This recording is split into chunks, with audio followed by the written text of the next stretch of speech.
Hello friends, स्वागत है आपका अपने YouTube channel nice study point में। तो फ्रेंड्स, ये एक क्लास 10th क्रैश कोर्स का एक नया वीडियो है। तो देखिए फ्रेंड्स, इससे पहले वाले वीडियो हमने बहुपद का बहुत सारे कंसेप्ट को डिस्कस किया है। ठीक है, अगर पहले वाले वीडियो नहीं देखे तो प्लीज़ पहले जाकर के उसको देखिए। ठीक है, देखिए आज का जो क्लास है उसमें हम लोग पढ़ेंगे दो चर वाले रैखिक समीकरण। ठीक है, अब देखिए इससे पहले वाले वीडियो हमने एक चर वाले रैखिक समीकरण पर बात किया था। ठीक है, अभी जो है दो चर वाले रैखिक समीकरण में बात करेंगे। ठीक है, तो देखिए जहाँ पे पहले क्लास में हमने एक चर वाले रैखिक समीकरण बात किए थे। ठीक है, जैसे कि ए एक्स प्लस बी, क्या है ये एक चर वाले रैखिक समीकरण है। ठीक है, देखिए तो ये जो चर है हमारा एक्स, इसका जो वैल्यू है मतलब इसका जो मान है केवल एक ही हल हो सकता है। मतलब इसका हल अगर निकालेंगे हम तो केवल एक ही हल होगा। हल क्या होगा? एक ही हल होगा। ठीक है, एक ही हल होगा। ठीक है, मतलब इसका जो हल है वो एक ही पॉसिबल है। लेकिन आज के हम इस वीडियो में बात करेंगे दो चर वाले, जैसे कि x plus y equals to अगर 7 लिखा हुआ है तो यहाँ पे कितना है? दो चर है। ठीक है, तो देखिए ये दो चरों का जो वैल्यू है वो अनेक हो सकता है। मतलब ये दो चरों का जो मान है वो अनेक हो सकता है। मतलब हम कहना चाह रहे हैं कि ये दो चर का वैल्यू जो है, ये दो चर का जो एक्स और वाई का जो है अनेक मान संभव है जिसका योग 7 के बराबर है। मतलब 3 और 4 भी 7 होता है, 6 और 1 भी 7 होता है।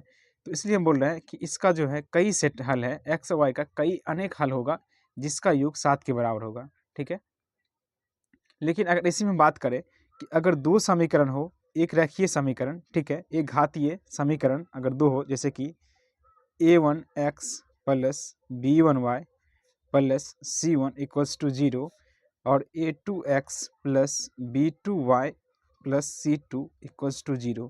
देखिए तो यहाँ पे हम अगर सॉल्यूशन का बात करें तो यहाँ पे जो है इस समीकरण के सीमित हल क्या है? हो सकता है। ठीक है, मतलब ये x और y के कुछ सीमित हल होंगे ये दोनों समीकरण के लिए। तो देखिए अब क्या है कि आप लोग के मन में एक कन्फ्यूजन आ रहा होगा कि जो है किस समीकरण के कितने हल होंगे, या फिर हल होंगे भी नहीं, या फिर एक ही हल होंगे। इस टाइप का क्या है आप लोग का जिज्ञासा थोड़ा ये है कि जिज्ञासा होगा कि मतलब कैसे पता करेंगे कि ये इसका एक ही हल है या फिर अनेक हल है या फिर हल ही नहीं होगा। तो देखिए इसके लिए कुछ शर्त है जिसको हम लोग अभी डिस्कस करते हैं। ठीक है, तो देखिए हल होने की शर्त क्या है? देखिए मान लीजिए कि कोई समीकरण है। ठीक है, मतलब यहाँ पे एक इक्वेशन दिया हुआ है a1x plus b1y plus c1 equals to 0 और a2x plus b2y plus c2 equals to 0। ठीक है, ये दिया हुआ है। तो देखिए यहाँ पे है अगर a1 by a2 equals to b1 by b2 c1 by c2, यहाँ पे a1 by a2 b1 by b2 अगर कोई किसी के बराबर नहीं है तो कह सकते हैं तो एक और केवल एक ही होगा। तो मतलब इस समीकरण का केवल एक और एक ही हल होगा और इस समीकरण युग्म को अविरोधी युग्म कहा जाता है। ठीक है, अगर इसका ग्राफ बनाइएगा, अगर ग्राफ पे इसको दिखाना होगा तो इसको प्रतिच्छेदी रेखा, इसको प्रतिच्छेदी रेखाएं बनेगी। ठीक है, अब देखिए यहाँ पे ग्राफ हम अगले वीडियो जो बनाएंगे उसमें हम बताएंगे कि जब दो समीकरण को लेकर के कैसे एक ग्राफ बनता है, ग्राफ से कैसे हम ये समीकरण को हल किया जाता है। ठीक है, तो ये हम अगले वीडियो जब करेंगे उसमें बताएंगे, क्योंकि वो जो है ग्राफ विधि से भी एग्जाम में क्वेश्चन 5 नंबर का पूछ दिया जाता है। ठीक है, ये निश्चित फिक्स ही रहता है कि एक क्वेश्चन रहता ही है जो ग्राफ विधि से सॉल्व करने के लिए रहता है, तो वो हम अगले वीडियो में पढ़ेंगे। ठीक है, अभी हम उसके कंसेप्ट को जान लेते हैं। ठीक है,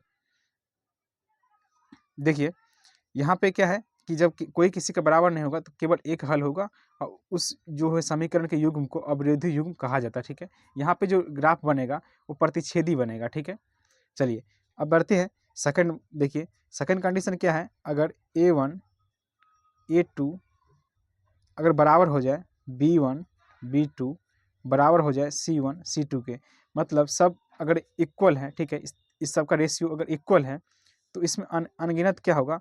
हल संभव है। ठीक है, और इस जो समीकरण युग्म है उसको आश्रित कहते हैं या फिर इसको संगत कहा जाता है। ठीक है, ये ध्यान रखिए, इस जो समीकरण युग्म को आश्रित या फिर संगत कहा जाता है और इसका अनगिनत हल होगा, मतलब इसका अनंत हल हो सकता है। ठीक है, और इसमें जो जब हम ग्राफ खींचेंगे तो इसका जो लाइन बनेगा वो संपाती रेखा बनेगा, संपाती रेखाएं बनेगी। ठीक है, संपाती मतलब सरल रेखाएं, मतलब जैसे कि यहाँ पे एक रेखा है, इसके ऊपर दूसरा भी रेखा, मतलब इस लाइन, अगर इस समीकरण का हम अगर लाइन खींचेंगे तो इसका भी सरल रेखा आएगा, और इसका भी खींचेंगे तो इसका भी इसी पे सरल रेखा आएगा। मतलब हर एक पॉइंट के लिए अनगिनत हल हो सकता है। ठीक है, इसलिए हम बोले कि ये संपाती रेखा बनाती है और इसका अनगिनत हल होगा। ठीक है, और अगर हम बात करें थर्ड कंडीशन का, A1 A2 बराबर B1 B2 not is equal to C1 C2, मतलब इन दोनों का रेशियो बराबर है लेकिन इन दोनों का रेशियो के बराबर नहीं है। ठीक है, अगर ऐसा हो तो इसका जो हल होगा, इसका कोई हल नहीं होगा, मतलब इसका एक भी हल नहीं होगा। ठीक है, ठीक है स्टूडेंट, दिख रहा है आप लोगों को, इसका कोई हल नहीं होगा, और इस जो समीकरण युग्म है उसको विरोधी युग्म कहा जाता है। ठीक है, अगर हम बात करें कि इसमें जो अगर हम ग्राफ खींचेंगे इन दोनों लाइनों का, समीकरणों का, तो इसमें किस टाइप का ये रेखाएं बनेगी, तो देखिए यहाँ पे समांतर रेखा बनेगी। ठीक है, समांतर रेखा बनेगी, समांतर रेखाएं बनेगी। ठीक है, समांतर मतलब जैसे अगर समीकरण मान लीजिए ये 1 का समीकरण का अगर ये लाइन है तो दूसरा समीकरण B का ये लाइन होगी। ठीक है, मतलब ये एक दूसरे कभी मिलेंगे ही नहीं।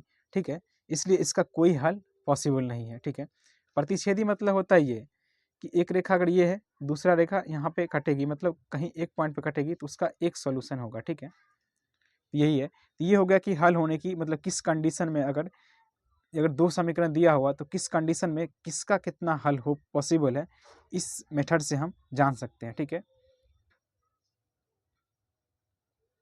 ठीक है स्टूडेंट, आप लोग क्लियर है। अब देखिए आगे हम बात करते हैं कि इन समीकरणों को हल कैसे करते हैं। तो इन समीकरणों को हल करने का कई सारा विधि है। ठीक है, तो चलिए दिखाते हैं कि कौन कौन सा विधि है, और हर एक विधि का एक एक एग्जाम्पल लेकर हम आपको एक्सप्लेन करेंगे। ठीक है, ये जो हल करने का विधि है वो सारा एग्जाम में कहीं ना कहीं एक क्वेश्चन डाल के बता देगा कि इस विधि से आप हल करके इस क्वेश्चन को सॉल्व कीजिए। ठीक है, तो आपको बना कर दिखाना होगा, क्योंकि उससे 5 नंबर को मिल जाएगा। ठीक है, तो चलिए सीखते हैं कौन सा विधि है और कैसे इसको सॉल्व करना है। ठीक है, क्योंकि इसमें ज़्यादा पॉइंट को हम डिस्कस नहीं करेंगे, फिर आप लोगों को लगेगा कि बहुत ज़्यादा हार्ड पढ़ा रहे हैं। ठीक है, तो इसलिए हम इस पे आप इसके हल पे चलते हैं। ठीक है, देखिए ये जो है समीकरण हल करने का जो है निम्नलिखित विधि है। ठीक है, देखिए सबसे पहला है तुलनात्मक विधि, प्रतिस्थापन विधि, लुप्तीकरण विधि, वज्र गुणन विधि और अनुपात निर्णय विधि। ये 5 मेथड है जिससे हम समीकरण को सॉल्व करते हैं। ठीक है, देखिए इसमें से इंपॉर्टेंट अगर बात करें हम तो लुप्तीकरण, वज्र गुणन और यहाँ पे प्रतिस्थापन, ये 3 जो है आपके एनसीईआरटी में भी मेंशन है, और ये थोड़ा सा एग्जाम में पूछा भी जाता है कि कोई 5 नंबर क्वेश्चन देता है, बोलता है कि वज्र गुणनखंड विधि से इस समीकरण को हल करें। ठीक है, या प्रतिस्थापन से हल करें या फिर लुप्तीकरण विधि से हल करें। चलिए आइए एक एक मेथड को पढ़ते हैं। ठीक है, एग्जाम्पल लेकर के इसको कैसे सॉल्व करना है उसको देखते हैं। ठीक है, तो देखिए यहाँ पे फर्स्ट ले रहे हैं हम तुलनात्मक विधि। ठीक है, तुलनात्मक मेथड। ठीक है, देखिए यहाँ पे एक इक्वेशन लेते हैं, मान लीजिए 2x plus 3y equals to 2। ठीक है, और 3x plus 4y equals to 1। ठीक है, ये इक्वेशन आपका 1 हो गया, ये 2 हो गया। ठीक है, देखिए इसको आप सॉल्व करना है। देखिए तुलनात्मक विधि का मतलब नाम से स्पष्ट है, मतलब तुलना करना है। ठीक है, मतलब या तो किसी भी एक चर का वैल्यू, मतलब x या y का किसी एक का वैल्यू निकाल के दूसरे फिर इक्वेशन में किसी एक का वैल्यू निकाल करके दोनों को तुलना कर दी। ठीक है, तो चलिए यहाँ पे हम क्या करते हैं, समीकरण एक से x का वैल्यू ही निकालते हैं। ठीक है, 2x plus 3y equals to 2 दिया हुआ। ठीक है, यहाँ पे है तो क्या होगा यहाँ पे student, 2x equals to 2 minus 3y, और x का वैल्यू को निकाले तो x क्या होगा 2 माइनस 3y डिवाइड बाई 2। ठीक है, ये निकल गया। अब देखिए समीकरण फिर 2 में देखते हैं, समीकरण 2 में देखिए आप लोग जब वहाँ पे क्वेश्चन बनाइएगा, ठीक है, एग्जाम हॉल में, तो ऐसे करके लकीर काट के मत बनाइएगा आप लोगों के पास, क्योंकि वहाँ पे एनफ पेज रहता है, तो इसलिए आप लोग कोशिश कीजिए कि काट के नहीं बनाए, क्योंकि थोड़ा इससे इंप्रेशन कम होता है। ठीक है, तो आप लोग क्या कीजिएगा कि जैसे समीकरण यहाँ लिखे तो यहाँ पे समीकरण 2 लिख करके आप लोग बना लीजिए। ठीक है, थोड़ा सा हम यहाँ पे आप लोग को समझा रहे हैं, इसलिए यहाँ पे हम ऐसे लिख रहे हैं। ठीक है, ये सब की ध्यान रखना है, क्योंकि नंबर इससे भी बढ़ता है। ठीक है, अब देखिए यहाँ पे है 3x plus 4y equals to 1। यहाँ पे भी क्या करेंगे, जिसका वैल्यू यहाँ पे निकाले वही वैल्यू यहाँ पे निकालना होगा, मतलब x का वैल्यू निकालना होगा। ठीक है, यहाँ पे 3x equals to 1 minus 4y, x equals to क्या होगा 1 माइनस 4y डिवाइड बाई 3, ठीक है, ये हो गया। अब देखिए इन समीकरण लिखेंगे, स्टेप लिखिएगा, ठीक है। समीकरण 1 और 2 से, ठीक है, x इक्वल्स टू एक्स, ठीक है, यहाँ पे दोनों x का बराबर कर रहे हैं तो क्या होगा 2 minus 3y divide by 2 equals to 1 minus 4y equals to divide by 3, ठीक है। अब इसको मल्टीप्लाई कीजिए, क्रॉस मल्टीप्लाई। कैसे मल्टीप्लाई करना है, इसको इसके साथ करना है और इसको इसके साथ करना है, ठीक है, समझे। तो क्या होगा 3 into 2 minus 3y equals to क्या होगा 2 इंटू 1 माइनस 4y, ठीक है।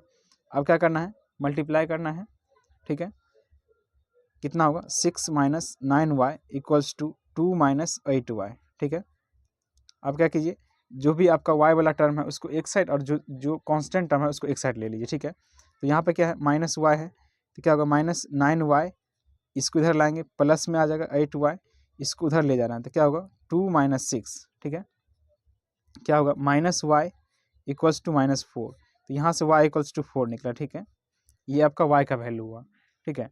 अब x का वैल्यू कैसे निकालेंगे, तो किसी एक समीकरण में, यहाँ पे देखिए x का निकाले हैं, किसी एक में भी आप y का वैल्यू पुट कर दीजिए तो आपका x का वैल्यू निकल जाएगा, ठीक है। तो यहाँ पे लिख रहे हैं, ठीक है, तो x इक्वल्स टू क्या होगा 2 माइनस 3y डिवाइड बाई 2, क्या होगा 2 माइनस 3 इंटू 4 डिवाइड बाई 2, तो क्या होगा 2 माइनस कितना होगा 12 by 2 equals to minus 10 by 2, मतलब x का वैल्यू कितना निकला -5, ये आपका x का वैल्यू हुआ, ठीक है। तो हो गया आपका x एंड y का वैल्यू। तो ये था हमारा तुलनात्मक, मतलब कोई एक चर का वैल्यू निकाल करके दूसरे समीकरण का भी वही चर का वैल्यू निकाल करके दोनों चर का बराबर करेंगे, वहाँ से जो निकलेगा मान उसको किसी एक चर में बैठा देंगे। यहाँ पे जैसे निकाले थे x का, किसी जैसे x यहाँ पे क्या किया तुलना किए y निकला, तो y का वैल्यू x में पुट कर दीजिए तो वहाँ से x का वैल्यू निकल गया, ठीक है। ये था तुलनात्मक विधि, ठीक है। चलिए अब आप नेक्स्ट देखते हैं प्रतिस्थापन विधि, ठीक है। देखिए सेकंड है प्रतिस्थापन विधि। देखिए जो इक्वेशन हम लिए हैं दोनों सेम ही लिए हैं, सारा इक्वेशन सेम ही लेंगे ताकि आप लोग जो उसका आंसर है वो आप तुलना कर पाए कि सब में बराबर ही आता है, ठीक है। देखिए जैसे यहाँ पे इक्वेशन है, देखिए दो इक्वेशन लिए हैं, देखिए नाम क्या है इसका, इस विधि का प्रतिस्थापन। प्रतिस्थापन मतलब कि किसी एक वैल्यू को स्थापित करना है किसी दूसरे इक्वेशन में, ठीक है, इसका मतलब यही होता है। तो चलिए देखिए समीकरण एक से क्या है, समीकरण एक से हम किसी एक का वैल्यू निकालेंगे, मतलब किसी एक चर पद का, जैसे 2x प्लस 3y, मतलब इसमें से x या y का वैल्यू निकाल करके दूसरे में पुट कर देंगे। तो चलिए यहाँ से हम x का वैल्यू निकाल लेते हैं, तो क्या होगा 2x equals to 2 minus 3y, और यहाँ से x निकलेगा, x इक्वल्स टू क्या होगा 2 माइनस 3y डिवाइड बाई 2, ठीक है। अब देखिए अब क्या करेंगे हम समीकरण 2 में x का मान रखने पर, ठीक है, रखने पर ये सब स्टेप लिखना ज़रूरी है, ठीक है। देखिए क्या है 3x plus 4y equals to 1, ठीक है। तो देखिए 3 into 2 minus 3y divide by 2 plus 4y equals to 1, ठीक है। अब यहाँ से क्या करेंगे हम y का वैल्यू निकालेंगे, तो क्या होगा मल्टीप्लाई करेंगे तो 6 minus 9y divide by 2 plus 4y, ठीक है। अब क्या करेंगे हम यहाँ से इसको इससे मल्टीप्लाई करेंगे, ठीक है, तो क्या होगा 6 माइनस 9y प्लस 4 दूनी 8 डिवाइड बाई 2 जो है वो नीचे आ जाएगा बराबर में 1, ठीक है। अब देखिए यहाँ से घटेगा तो कितना माइनस y हो जाएगा, 6 minus y divide by 2 equals to 1। तो यहाँ से हम अगर 6 माइनस y इसको इधर भेजेंगे तो क्या होगा 2 होगा, तो y का वैल्यू क्या निकलेगा, इसको इधर देंगे इसको इधर देंगे तो क्या होगा y इक्वल्स टू क्या हो जाएगा 4। देखिए वहाँ भी y का वैल्यू कितना निकला था 4, और यहाँ भी y का वैल्यू कितना निकला 4, ठीक है। चलिए अब x का वैल्यू निकालते हैं, x का वैल्यू क्या होगा x इक्वल्स टू, यहाँ पे देखिए निकाले हुए हैं 2 माइनस 3y डिवाइड बाई 2, यहाँ से y का वैल्यू पुट करेंगे तो क्या होगा 2 minus 3 into 4 divide by 2, 2 minus 12 by 2 x equals to -5, ठीक है। देखिए दोनों सेम ही वैल्यू आया, ठीक है, x और y का। चलिए अब नेक्स्ट विधि को देखते हैं। देखिए नेक्स्ट क्या है हमारा लुप्तीकरण मेथड, ठीक है, लुप्तीकरण विधि, ठीक है। थोड़ा सा राइटिंग खराब हो गया, कोई नहीं। चलिए देखिए यहाँ पे समीकरण सेम ही ले रहा है, ठीक है, क्या था 2x plus 3y equals to 2, ठीक है, 3x plus 4y equals to 1, ठीक है, समीकरण 1 इसको समीकरण 2 मान लीजिए, ठीक है। देखिए लुप्तीकरण मतलब कि किसी एक चर का मान लुप्त कर देना है, यस, लुप्त कर देना है मतलब भगा देना है, ठीक है। चलिए देखिए यहाँ पे है, देखिए इसको कैसे बनाते हैं।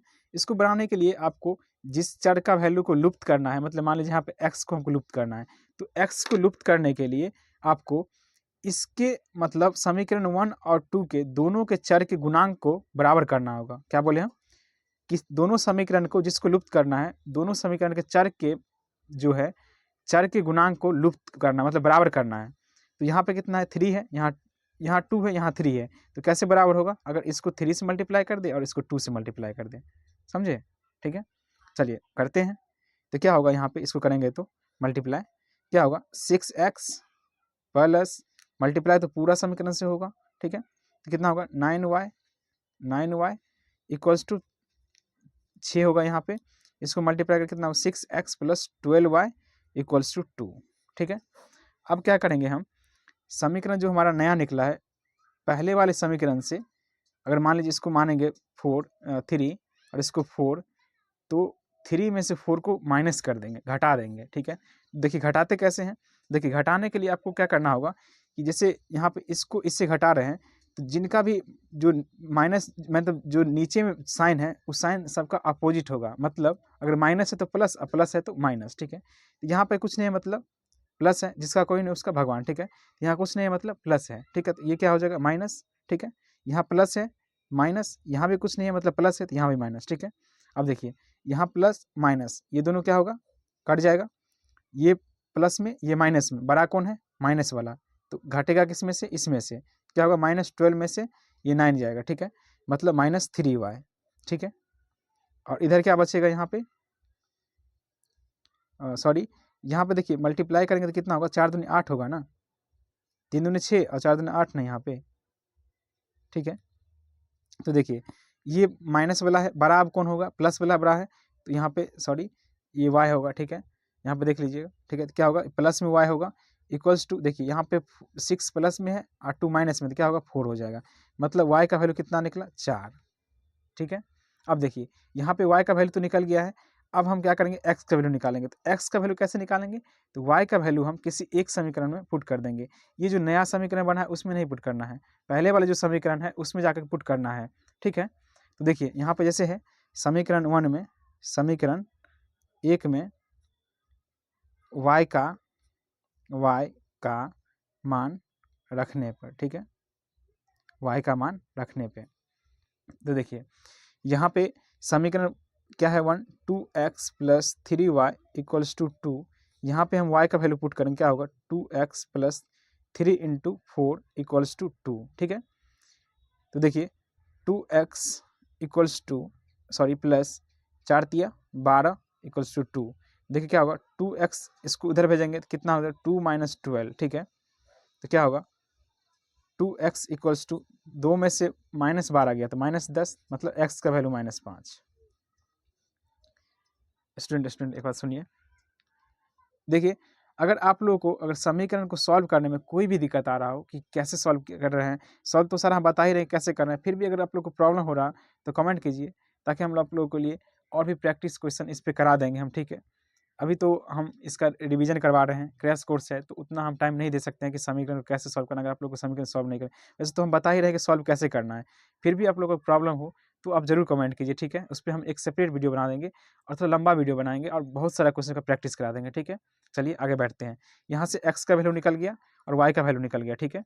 चलिए अब आगे हम नेक्स्ट जो है विधि उसको हम डिस्कस करते हैं, ठीक है। चलिए नेक्स्ट विधि का हम देखते हैं कैसे बनाना है। अगर आप लोगों को वीडियो लग रहा होगा कि फास्ट हम पढ़ा रहे हैं, तो ये थोड़ा सा क्रैश कोर्स है, तो थोड़ा जल्दी पढ़ाना होता है और टाइम भी कम है इसमें हम, इसलिए हम सारा कंसेप्ट को रिवीजन करेंगे, तो थोड़ा आप लोग को लगेगा कि वीडियो हम फास्ट पढ़ा रहे हैं, फिर भी आप लोग को अगर दिक्कत हो रहा है तो लोग बैक करके फिर आप लोग देख लीजिए, ठीक है। चलिए स्टार्ट करते हैं, क्योंकि इसमें टाइम कम है इसलिए थोड़ा सा जल्दी जल्दी कंसेप्ट को क्लियर कर रहे हैं, ठीक है। बाकी आप लोग कोई दिक्कत नहीं होगा, आप लोग बस पढ़िए, मन लगा के पढ़िए, ध्यान दीजिए, आप लोग का सारा कंसेप्ट हम क्लियर कर देंगे, ठीक है। चलिए देखिए इसको कैसे सॉल्व करना है, देखिए इसको सॉल्व करना वज्र गुणनखंड मतलब होता है कि क्रॉस मल्टीप्लिकेशन, मतलब क्रॉस करके बनाना है, ठीक है। चलिए दिखाते हैं आपको इक्वेशन से, देखिए जैसे मान लीजिए कि यहाँ पे एक इक्वेशन है ax plus by plus c equals to 0, ठीक है। दूसरा है d x plus e y plus f, ठीक है, a b c d f, ठीक है। हाँ चलिए देखिए इसको क्रॉस करके कैसे बनाना है, तो देखिए इसको कैसे बनाना है, तो देखिए यहाँ पे हम जैसे देखिए स्टार्ट, हम इसको सॉल्व करने के लिए ट्रिक बताते हैं कैसे सॉल्व करना है। देखिए इसको स्टार्ट जो हम करेंगे वो यहाँ से करेंगे, ठीक है, मतलब y वाले टर्म से हम स्टार्ट करेंगे लिखना, ठीक है। देखिए कैसे लिखते हैं, यहाँ पे b, ठीक है, उसके बाद e है, e लिखेंगे, उसके बाद क्या है c है, और यहाँ पे क्या है f है, उसको लिखेंगे, ठीक है।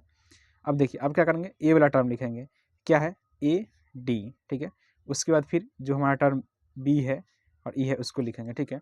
अब क्या करना है स्टूडेंट, अब क्या करेंगे, हम क्रॉस मल्टीप्लाई करेंगे, मतलब इसको इससे मल्टीप्लाई करेंगे और इसको इससे मल्टीप्लाई करेंगे, इसको मल्टीप्लाई करके मतलब बी एफ माइनस ई सी या सी ई, ठीक है, फिर इसको इससे मल्टीप्लाई करेंगे, ठीक है, फिर इसको इससे मल्टीप्लाई करेंगे, फिर इसको इससे और इसको इससे, देखिए कैसे करते हैं, ठीक है, आप लोग क्लियर हो जाएगा।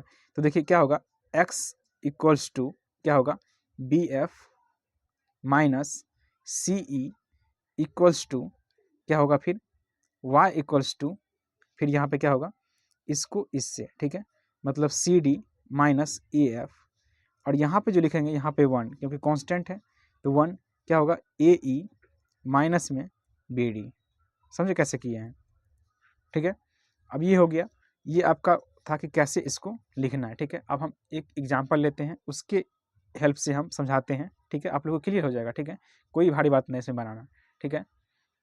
चलिए सेम ही इक्वेशन ले लेते हैं ताकि आप लोग को भी प्रॉब्लम समझने में प्रॉब्लम ना हो, ठीक है, क्योंकि वैल्यू क्या हम लोग पहले से पता है कि एस का वैल्यू क्या है, वाई का वैल्यू क्या निकलेगा, ठीक है, इसलिए चलिए 2x प्लस 3y, ठीक है, इक्वल्स टू क्या था 2, और क्या था 3x plus 4y equals to क्या था 1, ठीक है, ये दो इक्वेशन था, ये इक्वेशन 1 था, ये 2 था, ठीक है, यही था ना।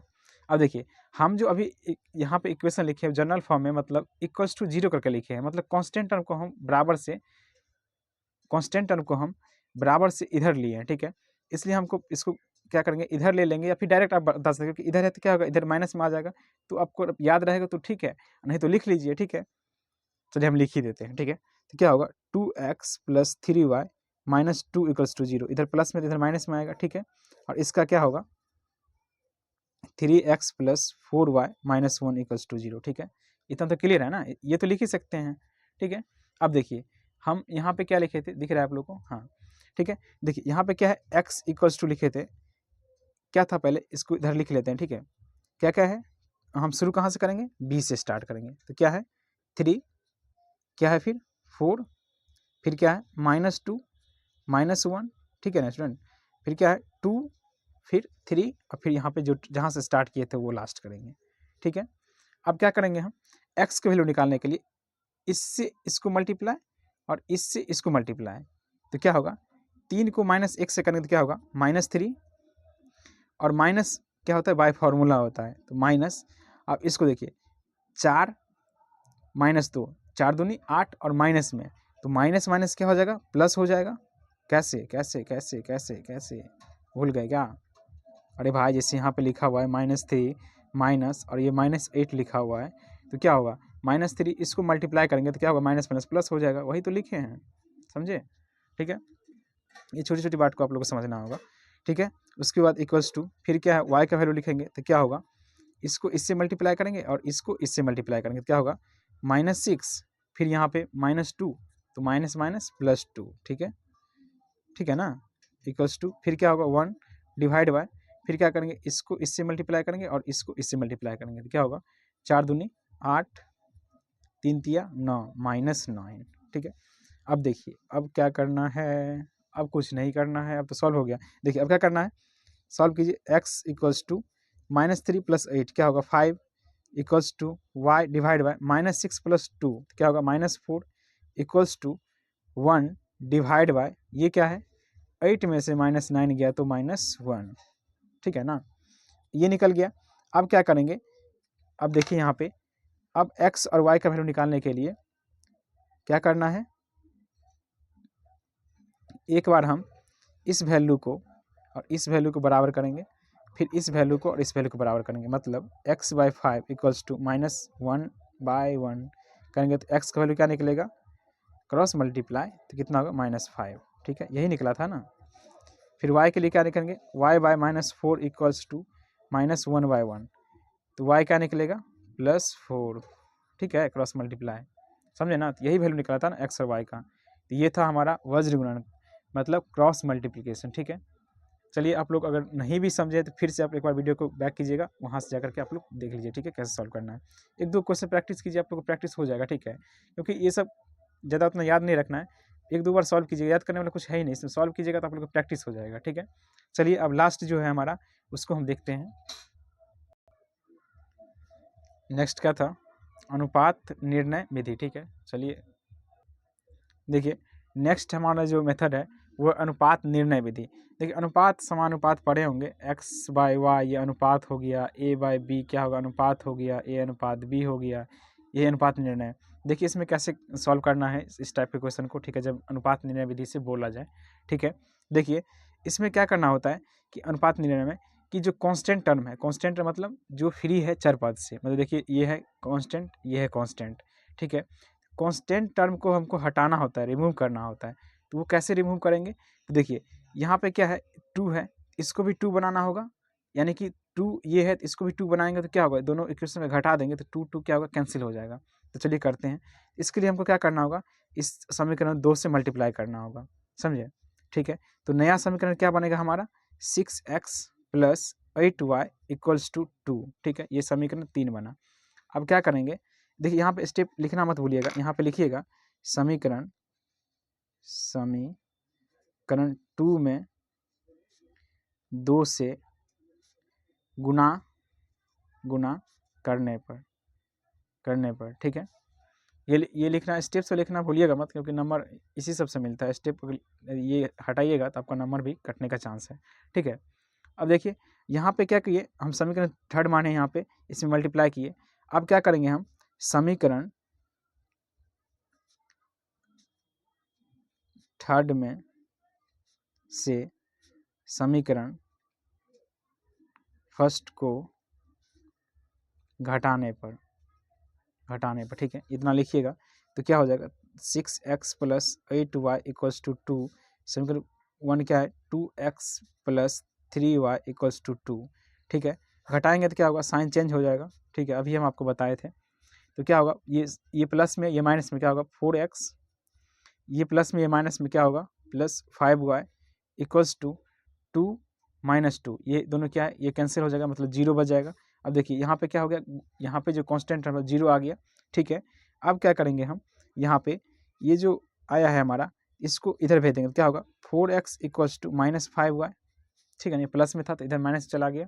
अब क्या करेंगे हम, यहाँ जो है 4x/1 = -5y/1। अब क्या करेंगे हम, इसका जो गुणांक है y का गुणांक है इसको यहाँ लाएंगे, और जो x का गुणांक है इसको यहाँ पे लाएंगे। तो क्या होगा x/y क्या होगा -5, और इसको इधर भेजेंगे क्या होगा y/y क्या होगा 4 हो जाएगा, ठीक है। अब देखिए यहाँ पे आ गया। अब इसको मान लीजिए यहाँ पे k, मतलब कोई एक जो है हमारा कांस्टेंट टर्म k है, कुछ मान लिया है, ठीक है, km जो भी मानना है आपको, कोई कांस्टेंट टर्म मान लीजिए, ठीक है, यहाँ मान लिए। तो x का वैल्यू क्या होगा, x/-5 = k, it means x = -5k, ठीक है। और y/4 = k, तो y का वैल्यू क्या निकलेगा 4k, ठीक है ना, इतना समझ में आया, ठीक है। अब क्या करेंगे हम, x और y का वैल्यू हम जो हमारा ओरिजिनल समीकरण है, मतलब जो हम पहले समीकरण लिखे थे 1 और 2, किसी एक में पुट कर देंगे। तो चलिए इक्वेशन 1 में पुट करते हैं। तो समीकरण 1 में x और y का मान रखने पर, ठीक है, थोड़ा सा राइटिंग गड़बड़ा जा रहा है, आप लोग लिख लीजिएगा, रखने पर, ठीक है। तो क्या है समीकरण 1, 2x + 3y = 2। तो यहाँ से हम अगर x का वैल्यू पुट करें क्या होगा 2 × -5y प्लस 5k है ना, यहाँ पे k है ना, और क्या है +3 × k का वैल्यू 4y, 4k, तो क्या होगा 2। अब यहाँ से क्या होगा, इसको मल्टीप्लाई करेंगे तो -10k + 12k, ठीक है, = 2, ठीक है।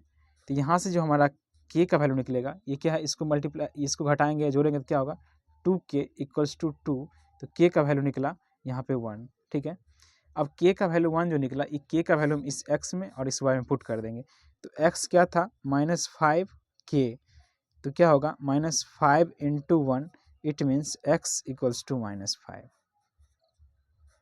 फिर y इक्वल्स टू क्या होगा 4 × 1 इक्वल्स टू 4, ये हमारा y का वैल्यू निकला। तो x और y का वैल्यू क्या सेम ही निकला, देख पा रहे हैं। तो देखिए ये था हमारा लास्ट मेथड जिससे हम यहाँ पे सॉल्व किए हैं, ठीक है। तो देखिए ये सारा विधि था। आप लोग क्या कीजिए, एक बार देख लीजिए इसको खुद से एक बार प्रैक्टिस कर लीजिए, ताकि आप लोग को ये लॉन्ग टर्म तक आप लोग को याद ही रह जाए, ठीक है। इसका प्रैक्टिस कर ही लीजिएगा, ठीक है। ये इंपॉर्टेंट है, क्योंकि 3 जो हम आपको बताए थे वो 3 तो इंपॉर्टेंट ही है, क्योंकि वो आपके एनसीईआरटी में मेंशन है, इसलिए उसको तो प्रैक्टिस कीजिएगा, ठीक है। बाकी और भी 2 जो बचा है उसको प्रैक्टिस कर लीजिएगा, क्योंकि पूछ सकता है, क्योंकि आपके ये सिलेबस का पार्ट है, ठीक है। इसलिए चलिए आज के वीडियो में इतना ही। इसके बाद हम इस चैप्टर में और किस टाइप के क्वेश्चन पूछा जाता है, और इस समीकरण पे जितना भी मेथड बताए हैं इस पे कुछ क्वेश्चन और सॉल्व कराएंगे, ठीक है। और अगर कोई कॉन्सेप्ट रह गया होगा इसमें तो उसको भी डिस्कस कर देंगे अगले वीडियो में। तो आप लोग अगर चैनल पर नए हैं तो चैनल को सब्सक्राइब कीजिए। हम आपको बता दें यहाँ पे 10th का क्लास सीरीज जो है चल रहा है, वो ये कंप्लीट 2 मंथ का हम टारगेट लेके चल रहे हैं, इसको कंप्लीट करना है, ठीक है। और भी सब्जेक्ट को देख रहे हैं तो उसको भी शुरू करेंगे, ठीक है। चलिए मिलते हैं नेक्स्ट वीडियो में, तब तक के लिए आप लोग अपना रिवीजन करिए और अपने पढ़ाई को और अच्छे ढंग से तैयारी कीजिए, ठीक है। क्योंकि इम्पोर्टेंट है, मार्क्स इम्पोर्टेंट है, इसलिए इसमें मैथ में हम टारगेट लेके चल रहे हैं कि हर बच्चा को 95 प्लस आए, ठीक है, 95 प्लस आए, ठीक है। अच्छे बच्चे होंगे जो रिवीजन अच्छे से करेंगे 100% ज़रूर आएगा, ठीक है, 100% ज़रूर आएगा मैथ में, ये है इस बैच से, ठीक है। इसलिए आप लोग अपना रिवीजन अच्छे से कीजिए, ठीक है। चलिए मिलते हैं नेक्स्ट वीडियो में, थैंक यू।